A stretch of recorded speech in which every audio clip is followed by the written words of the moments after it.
മത്തായിയുടെ സുവിശേഷം 16-ാം അധ്യായം 24-ാം തിരുവചനത്തിൽ യേശു ശിഷ്യന്മാരോട് പറയുന്നത് ഇപ്രകാരമാണ്: ആരെങ്കിലും എന്നെ അനുഗമിക്കുവാൻ ആഗ്രഹിക്കുന്നുവെങ്കിൽ അവൻ തന്നെ പരിത്യജിച്ച് തൻ്റെ കുരിശുമെടുത്ത് എന്നെ അനുഗമിക്കട്ടെ. പ്രിയമുള്ളവരെ, ബൈബിളിൽ നാം കാണുന്നത് ദൈവത്തെ അന്വേഷിച്ച് നടന്ന മനുഷ്യരുടെ ചരിത്രമല്ല, മറിച്ച് മനുഷ്യനെ അന്വേഷിച്ചു വന്ന ദൈവത്തിൻ്റെ ചരിത്രമാണ്. ദൈവമായ ക്രിസ്തു തന്നെ പരിത്യജിച്ച് മനുഷ്യരൂപം സ്വീകരിക്കുവാനായിട്ട് തയ്യാറായത് പാപികളായ നമുക്ക് സ്വർഗം നൽകുവാനായിട്ടാണ്.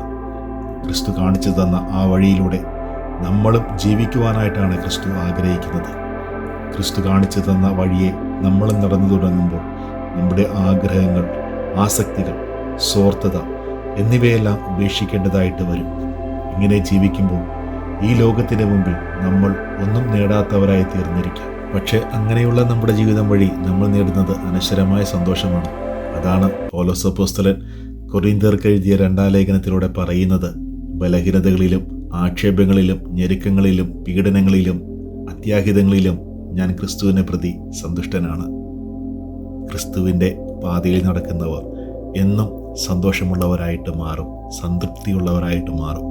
അങ്ങനെ ജീവിക്കുവാൻ ദൈവം നമ്മെ അനുഗ്രഹിക്കട്ടെ. ആമേൻ.